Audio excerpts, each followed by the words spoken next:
Hello everybody. Today's lesson is all going to be to do with units and binary.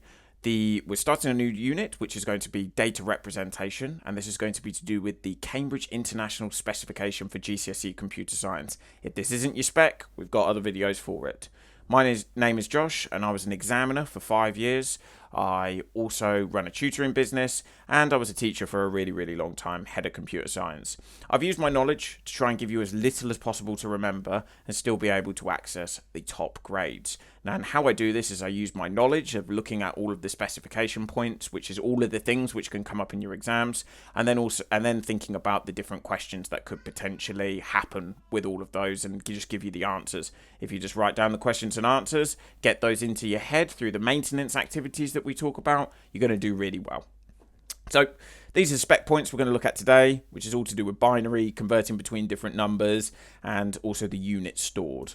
So the first one that we're going to have a quick look at is how data needs to be converted into a binary format to be processed by a computer. Now, the question you could get on this is describe why computers use binary. Computers use binary because they are made up of billions of switches that can either be on or off, which is where you get the 1 and the 0 from. That would get you the 2 marks there. The next top spec point that we're going to have a quick look at is the one to do with the different units that we've got. Now, the question that we could get is talking about so they would give us the different data storage units, and what you need to know with this one is what each of the different units are. So a bit is 1 bit, a nibble is 4 bits in a nibble, byte is 8 bits, kibibyte 1024 bytes, so it's always of the thing before. Mebibyte 1024 kibibytes, gibibyte 1024 mebibytes, pebibyte 1024 tebibytes, and then so on up until you've got to the exbibytes. Now, the kind of question that you're going to get on this one is it's going to say to you, write them smallest to largest and give you differing amounts of them and get you to work them out.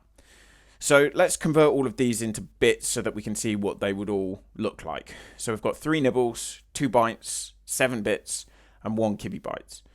If we order these, 7 bits is the smallest, so that's the first one we write. The 3 nibbles is 3 times 4 bits, because there's 4 bits per nibble, so that gives you 12 bits. The bytes, 2 bytes, 2 times 8, so that gives you 16 bits. And then because there's 1024 bytes in a kibibyte, 1024, for every byte you've got 8 bits in there, so that's going to be 8124. The other kind of question they may ask is trying to get you to convert between bytes and kibibytes, or maybe how many kibibytes are in a mebibyte, and so on. So all you've got to do in this particular case is you are going to so you know that there's 1024 bytes in there, and then you just times it by 5. If you need to use column multiplication, nothing wrong with that. Take your time with it. Something that I thought would be good to add was that you've got a table which I've created, which is the order of each of the data storage units plus the quantity of them as well. So you can see we've got 1 bit, 4 bits for a nibble, 8 bits for a byte, and then after that it's just 1024 of the thing before it. So this would be a really good table to put on a flashcard, and making sure that you know the order so that you can quickly translate between them. Like on the last slide, where essentially what I did is I had how many bytes are in 5 kibibytes, 1024 times 5, so that then gave us our number. So people, this is what we are going to do to convert between binary numbers and denary numbers. So denary is just a fancy word for our number system. And I'm going to show you a method which you can employ to convert between the two of them. So this is what you do in the exam.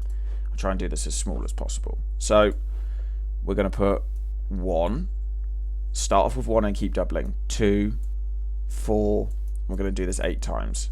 8, 16, 32, 64, 128. Now this isn't essential, but I think it's quite a good idea to draw a line in between them. I'm doing it with a nice ruler, but it's just a line in between them. It just helps to separate the content out.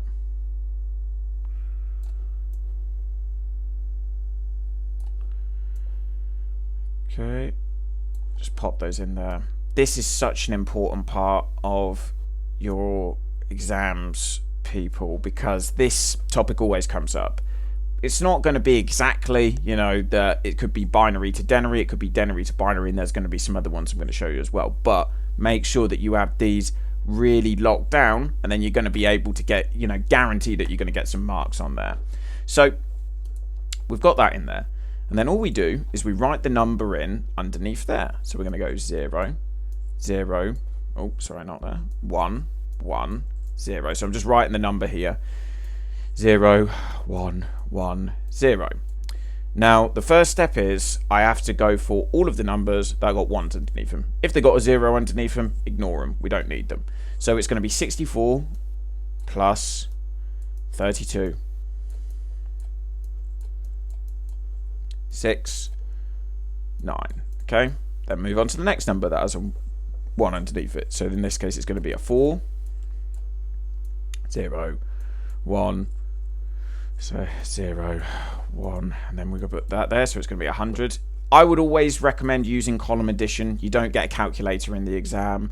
I know that you might want to save a little bit of time and, just sort of try and do it quickly, do it in your head.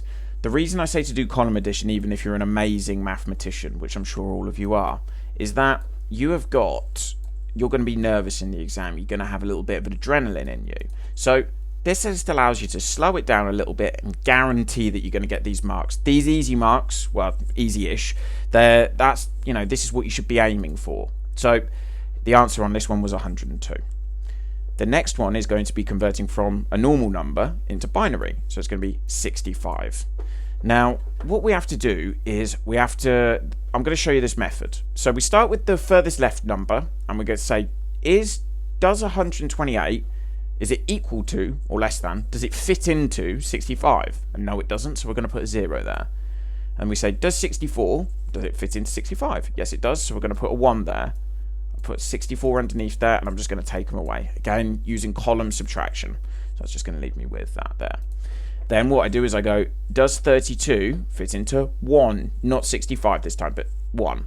So, no. Does 16? No. Does 8? No. Does 4? Nope. Does 2? Nope. Does 1? Yes. And I know I've done it correctly because 64 plus 1 is equal to 65.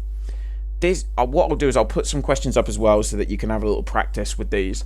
But yeah, these are the methods. Practice these lots and lots of times and you'll be absolutely fine with these.